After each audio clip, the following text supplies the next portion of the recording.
right, ladies and gentlemen, we have with us here now the man of many names, the man who's getting a call on his cell phone right now. Thanks for ruining my introduction. I heard that. I'm sorry. You don't have to pretend that you didn't see that. Okay. Nonetheless, he has many names. And I asked him just before this if I had to call him by his pen name or if I could call him by his real names. And he said I could call him by any of his names. But his names are Guy Galzerano, Efren Stat, and Fish. He does have many names. And I'll give you a little bit of insight into us before we get into the depths of our conversation here. But I actually know him. I've known him for a while now. We actually went to college together, had a screenwriting class way back in the day with that professor, John something or other. And he was an interesting guy. He had like a banana warmer. I'm not sure if you remember that, and like some stuffed animals or something. But I would always see Guy on the other side of the class. And in case you didn't get it, his literal name is Guy here. A lot of people don't understand that. And we had like a group project or something together. And I was like, oh, he's a cool guy. But no pun intended. Oh, wait, I think I have like a... Yeah, there we go. No pun intended. And then he disappeared into the ether for a while, and then we reconnected playing rugby like 8 years later or something like that, so that was kind of cool. But nonetheless, Mr. Guy Galzerano, tell me about your pen name and Efren Stat, and what does that mean? Well, Efren Stat, I'm 33 years old now. When I was 19, I used to be a rough and tumble kind of guy, hang around with a good crew of people, but always try to fight stupid punks or whatever. Just get right into it. A dumb little teenager. And got into this fight where I was stabbed by gangsters, went to the hospital and had surgery on my liver. I woke up, police officers were there to question me. And I looked down in my drugged out, morphined out stage and saw that my name was Efren Stat instead of Guy Galzerano. And it's because they give you this code name so someone that wants to finish you off can't come in as a visitor and ask for Guy Galzerano. Hey, I'm bringing them flowers. And then finish the person off. So I got that name, and I thought it fit perfectly on the cover of books instead of Guy Galzerano, because it's a long last name and it could be intimidating. So, but you're like the least intimidating guy ever because you're so friendly and you're all smiles. Not that you don't look like a badass or anything, but you're just so nice and so full of love for everybody.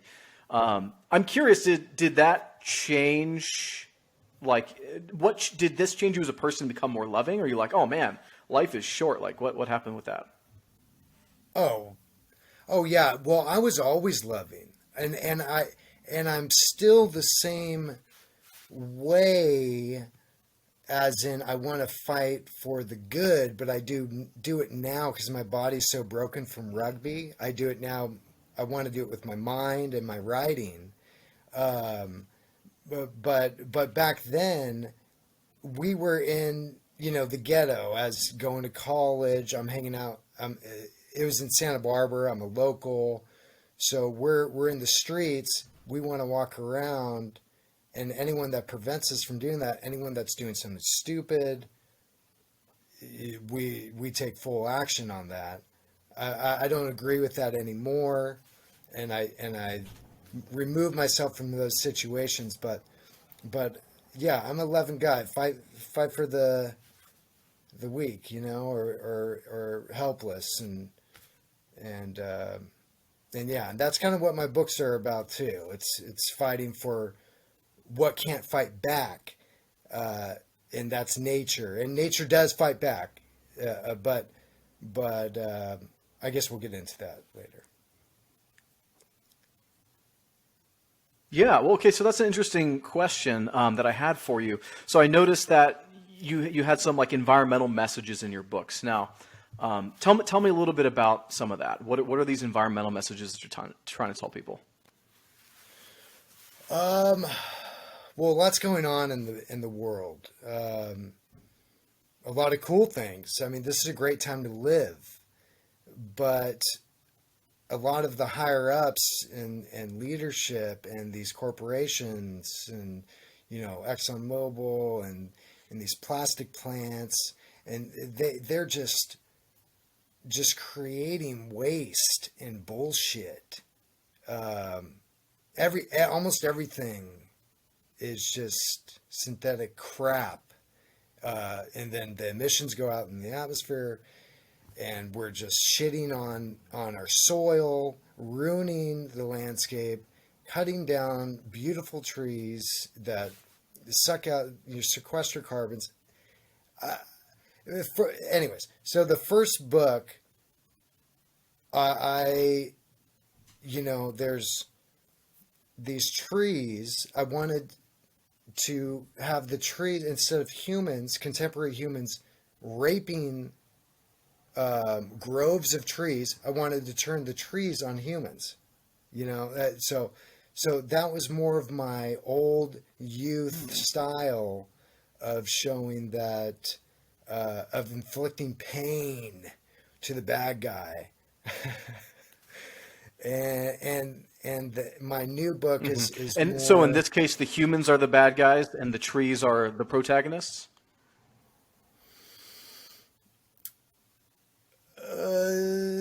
It's in my stories I try to put some twists and turns. It's both.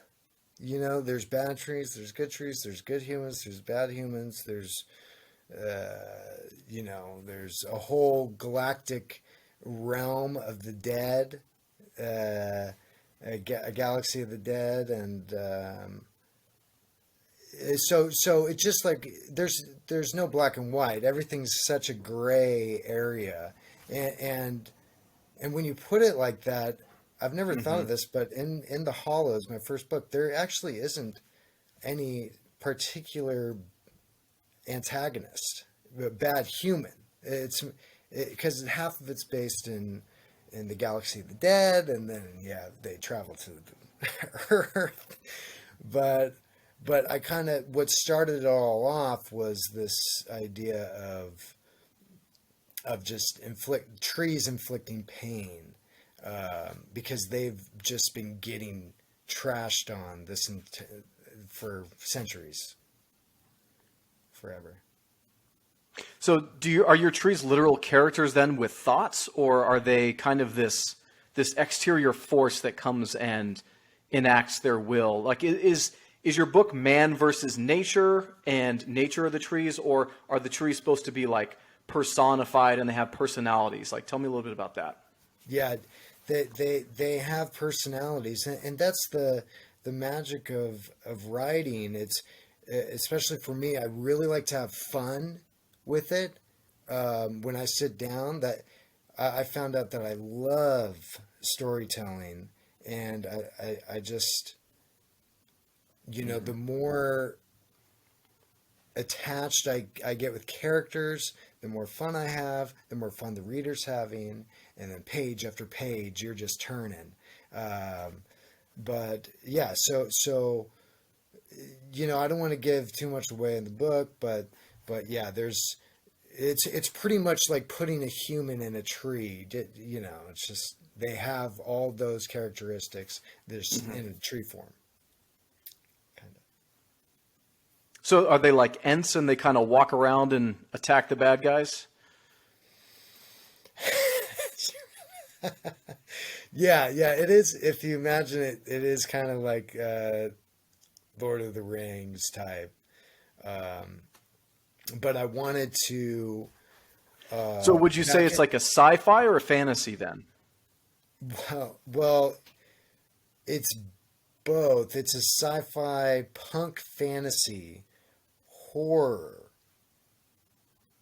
But because it goes galactic, but it stays true to a fantasy adventure, and that like good warm feeling of losing yourself in a little fairy tale. But yeah, yeah. Okay. Awesome. What are some of your favorite books that's like you've drawn inspiration from in your own writing? Like I mentioned Lord of the Rings because I love Lord of the Rings, and obviously you at least know what it is. Yeah. But would you say that that's an inspiration, or like did you just create everything out of your own crazy mind? Well, I mean, just coming up with the whole tree thing. I was smoking a joint up in a tree, and I got high, and I was playing around with the pine cones, you know, and then it's like, oh, I think these trees need more attention. Let me write about them. Um, so I'm not the tree thing. That's trees come to life. Sorry, Tolkien, but I'm going to take that one a little bit. But there's so much more to the story. That's just a Everything's little already been little written. You don't have to apologize. yeah. It's about That's the way just a you little, do it. and that's what I'm finding out, and that. So let me just tell you a little history about my writing. Um, I started writing this book, and then I took a big break because I thought I needed to read legendary writers. I and I can take something from them. I just needed it. So I spent 2 3 years doing stonework, reading, and then my publisher you know, came into view, and then I really started hammering out these books more. But but through my reading on these awesome authors, I found the more free they are, the more freely they write and raw and like just writing how they want to write. It's not like an essay. There's no rules. It just makes sense in their style, and that inspired me so much. And it should inspire everyone. Anyone can write a story. I mean, well, Yeah. maybe some are shittier than others, but so that was a big. it, that was a big thing, and recently, someone mentioned the Monkey Wrench Gang by Edward Abbey, um, and that is a story about environmental vigilantes. It's four of them, and they wreak destruction on technology, on tractors, on whatever's destroying the planet, the surface of the planet, mining things, and they're just running heavy on destruction and and how he writes because they're anti-heroes too. It's not these guys are throwing beer cans out in the street, but at the same time they're destroying $1 million facilities and things like that are wrecking the planet. Um, so so that was big inspiration. You have Charles Bukowski. You know, That you, was an you bring early up an inspiration. interesting. Okay. Yeah, Go, you go. bring up an interesting point earlier about like creativity and styles. And I love what you were saying, how anybody can write. And I think a lot of people don't realize that writing is like art. I feel like writers realize that, but people who don't write don't necessarily realize that. And people can look at some art and say this is, objectively worse than the Mona Lisa or something like that. But still, there's different styles.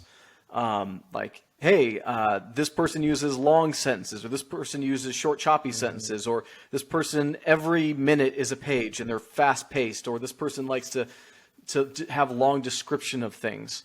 So I really appreciate what you're saying about how everybody can write in their own style and really just go out there and create art. Even if you think you suck, like somebody probably wants to read, what you were writing.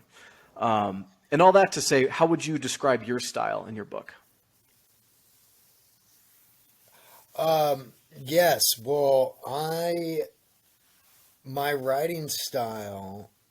I wonder if I pulled my writing style from all the books I read.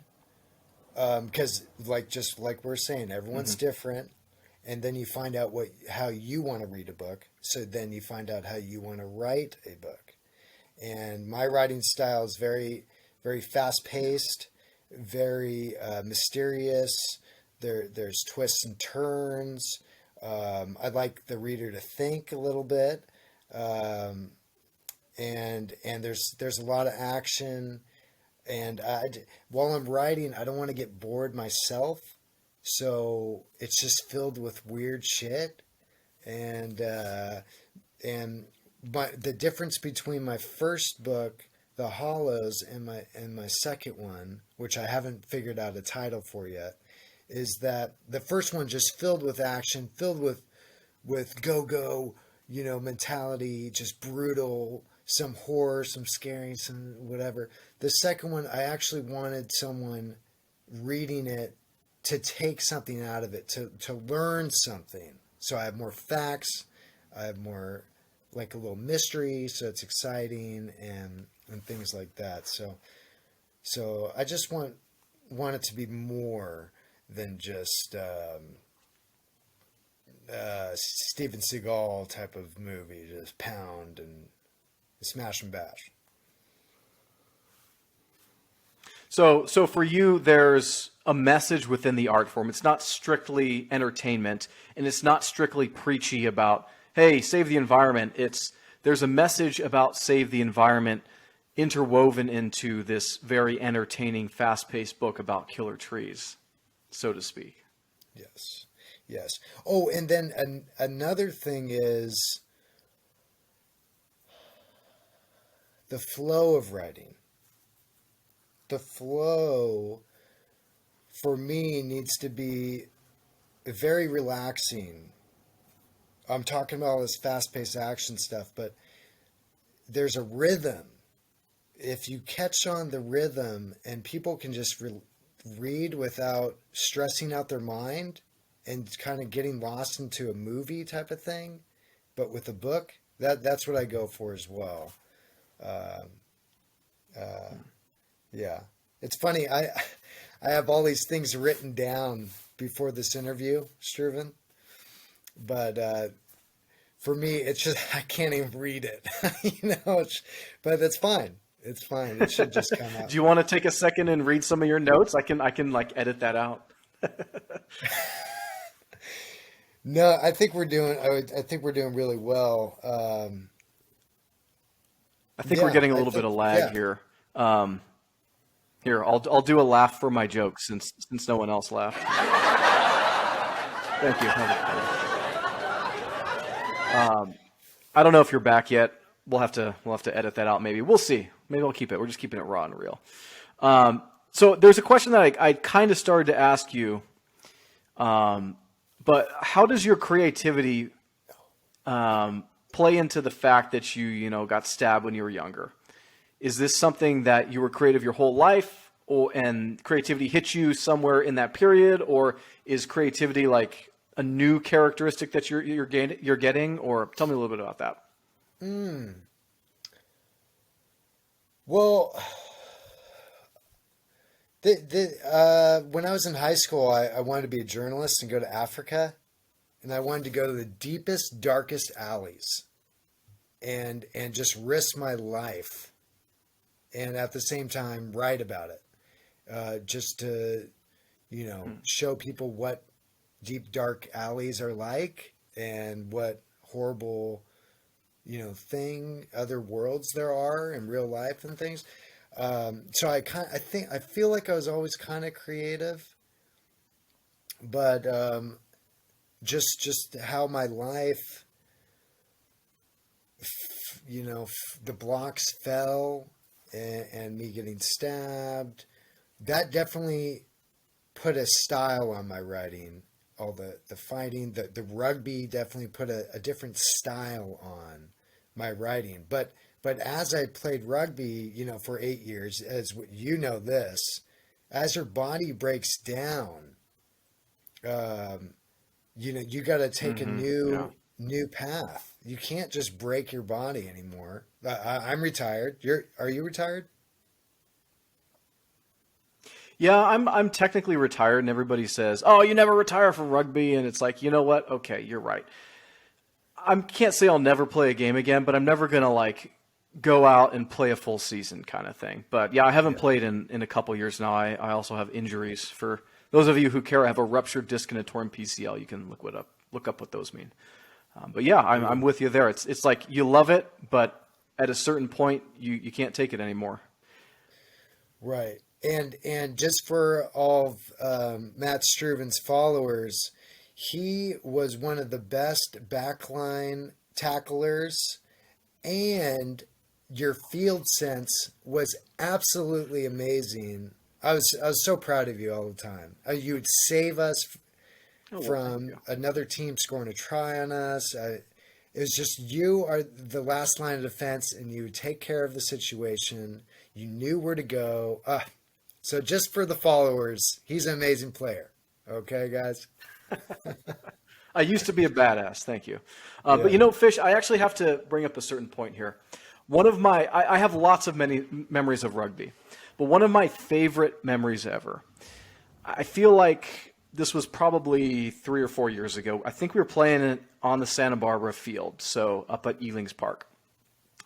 And I don't remember who we were playing or anything, but I remember somebody on our team got tackled, and I went up to go ruck them. For those of you who are unfamiliar with rugby, during a tackle, the gameplay doesn't stop. They can come and try and take the ball. So what you have to do is you have to basically put up a little defense over the tackled player. So I was the one standing over the tackled player, trying to stop them from just grabbing the ball.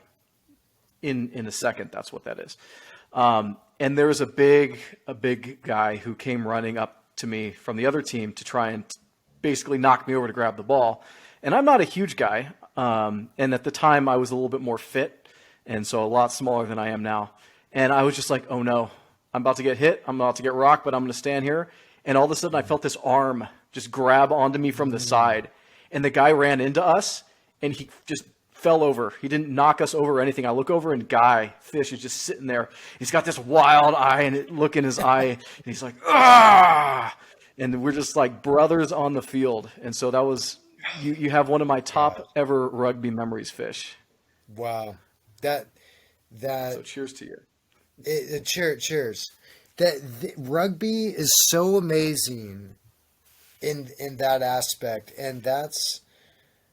I mean, I'm not going to get into all the stories we have, but that's one of the reasons why this second story, these environmental vigilantes, are it's the Grunion, it's the rugby team, because we're so united, and we don't have any waste. We drink out of kegs. We drink out of glass pints. That we're not trashing cans, and Boots. you know, yeah, and yeah. There's no gear. There's a rugby ball and some cleats. But anyways, I love rugby. I love you guys. Yeah, he was well. It's definitely been like a major influence in my life. For better or worse, some could argue both ways. I would say there have been positive and negative influences in my life from rugby. Overall positive though, from, you know, learning something completely new. Like us coming in as Americans, like I don't think you started playing rugby till college, and neither did I. Correct me if I'm wrong. But you're learning something completely new that I had no clue anything about rugby when you're starting. So it's like very humbling to come in and learn something new where people are ahead of you and learning a new skill set and then showing up twice a week for training, then showing up for games on Saturdays, and you're bleeding with your boys and you're drinking with your boys after. And there's a camaraderie with a rugby team that a lot of other sports teams, I would even dare say, don't have. Yeah. But Well, tell me how rugby influenced your creativity a little bit. Maybe you said that you modeled the trees after some of the team. Are any of the guys personally, any of their personalities in these trees? um, no, no. I mean, the Hollows doesn't have any rugby guys. It's my second book that Okay, got it. is actually the players. You have Baggins, you have Okay. Jason Sue, you have you. Do I make an But appearance? I better. yeah, oh yeah, you're the main bad guy. But, but it influenced me too by how world centric it is. I got to travel to many countries because of rugby, because of the Australians, because of the South Africa, Irish. We have all these people that we're connected with. Even at the rugby house, we had New Zealand Hmm. stay party at our house and stay the night. It's amazing. Someone definitely screwed in my bed when I went out to get food that night. Like, I'm not even kidding. I came in and my sheets were all on the ground. The bed was off the wall. It was a mess. Yeah, what a wild night. I bet. Yeah.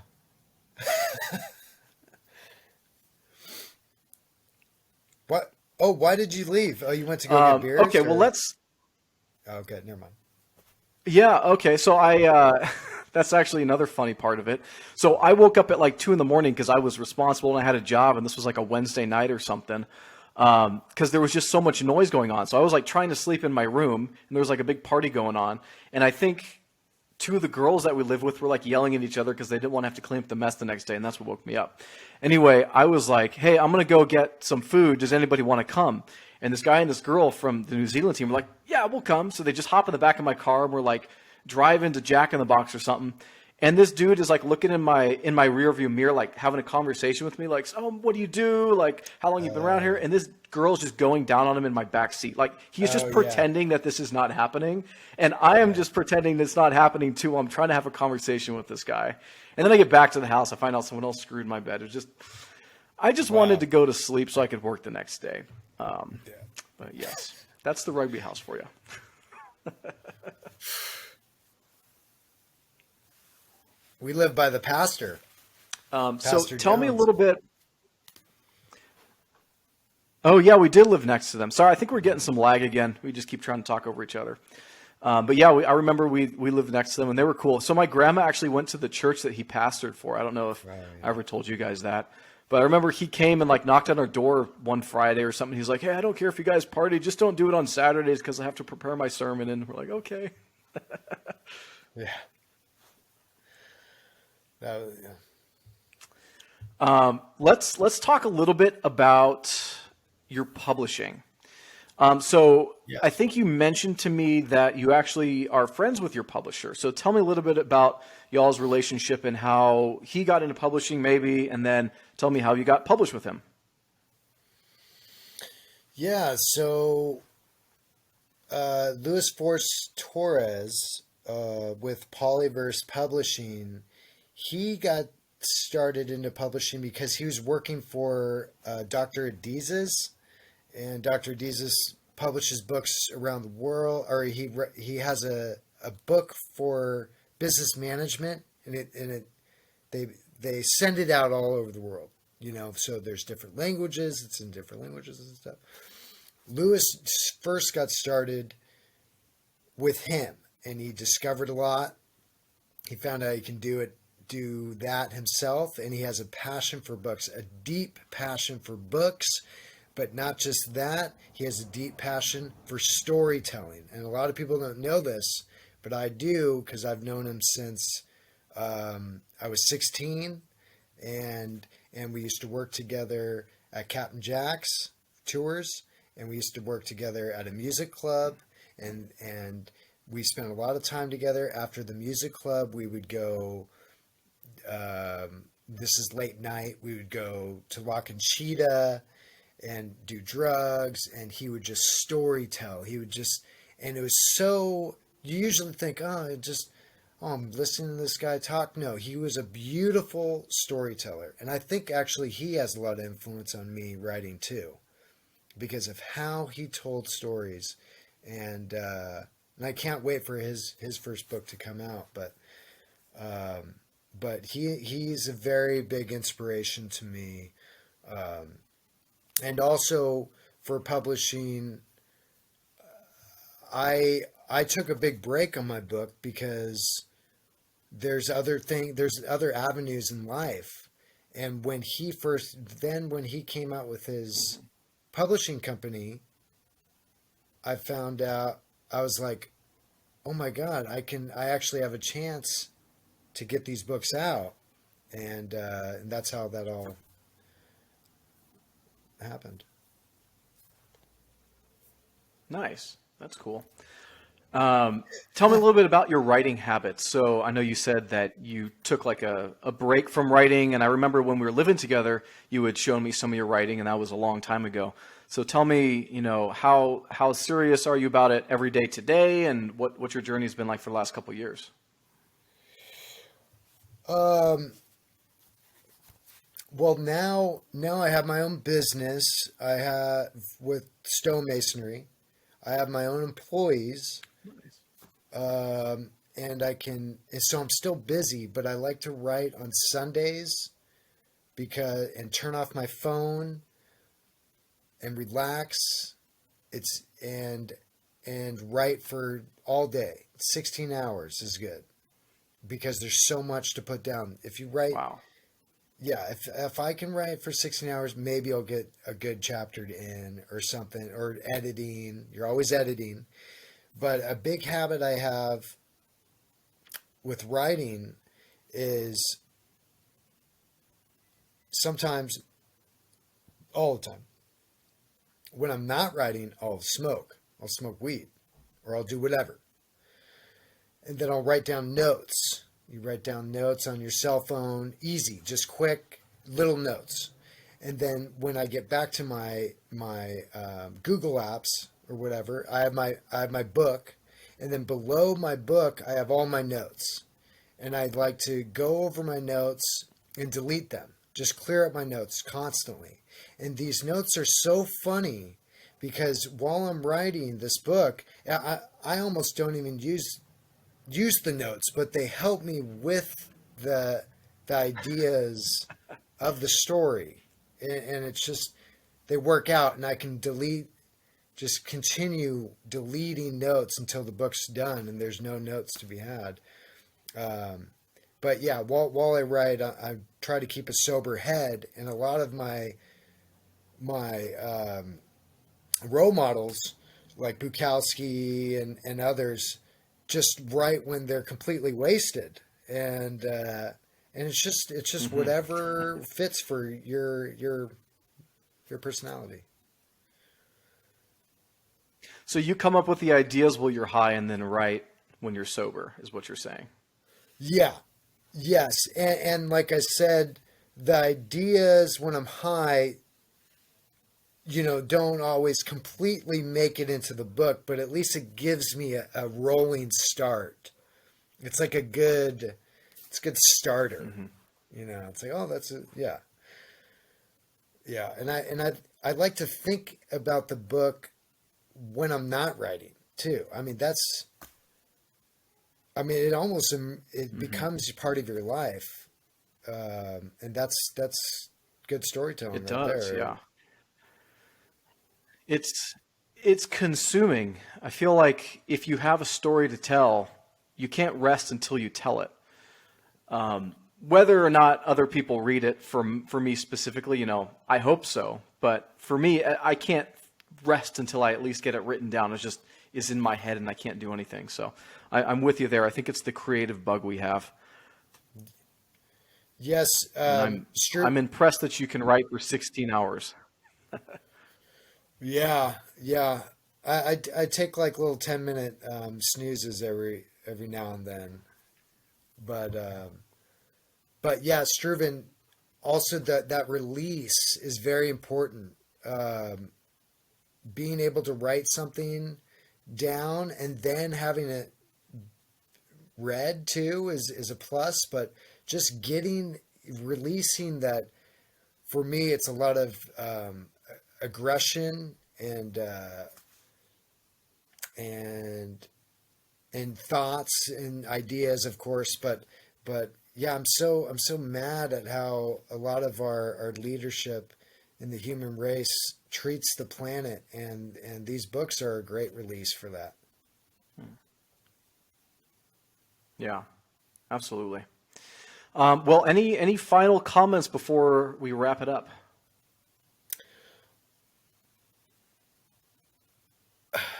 Namaste. All right. Everybody, you heard him. Namaste.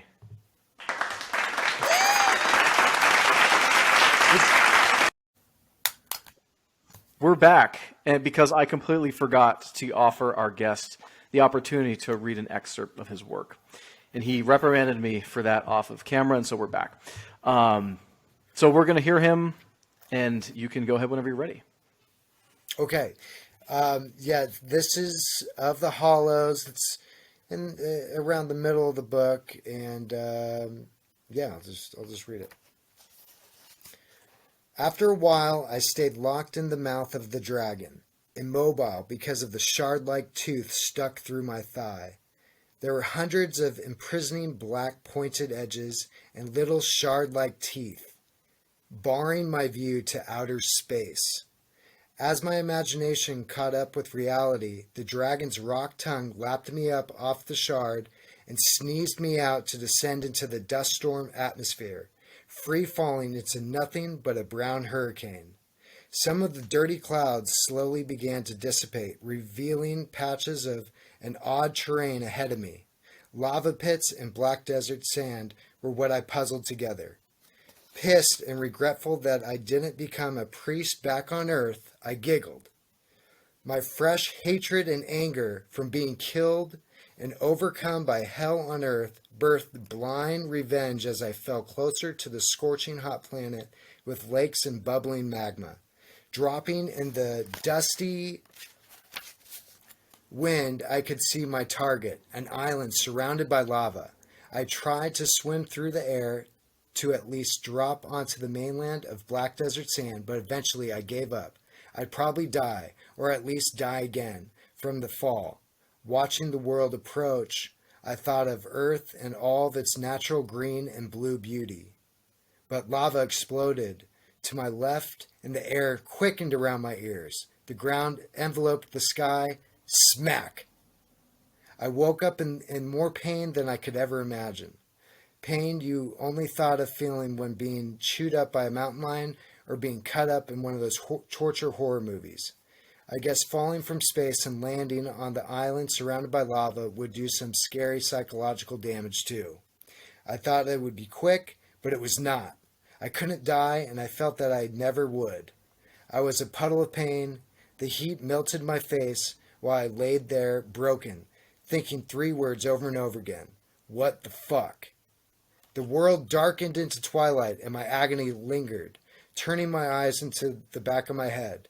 Blind and dumb, only able to hear my moans and the pop of boiling lava, I slid my broken fingers into the soft cracks of the hardened lava island, unable to grasp or clench, but it was enough to drag my body near the edge, inch by inch.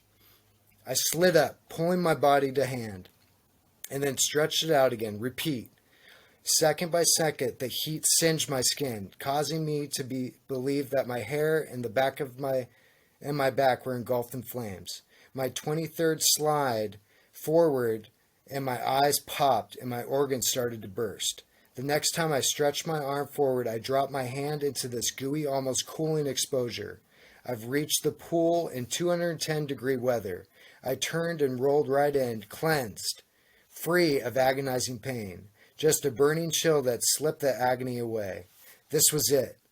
Surprisingly still conscious, I slipped into a dream state and then breaststroked forward, again and again, feeling faster, like the lava ran right through me.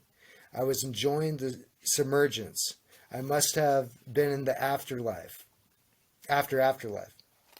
A ghost floating through whatever I may please. Yeah, that was probably it. I'm a ghost. Yet my body skidded along the shallower floor of the lava pit, and eventually I rose out, feeling hollow, naked, and enchanted with a barrier of power. I looked down at my forearms and saw bleached white bones. My legs were a stark chill, my hips, my spine. I felt great. Guess I got rid of my baggage. My bony toes wiggled through the black sand. No more fear, just a tingle of bliss. No more time, just a walk towards destiny. No more ambitions, however glory rang in my hollows, to come and to come again. I'm a boundless bone bruiser, bewildered by what hell has in store for me. Ah!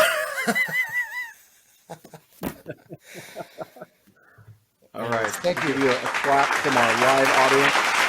I didn't know we had so many fans here today. Well, again, thank you for that. I appreciate that. I really like the way that you painted falling through the sky and seeing the little explosions of the lava on the ground just before they landed on that little island. I appreciate that. Thank you very much for sharing that. Thanks, Shervin. Thank you for letting me do that. That felt good.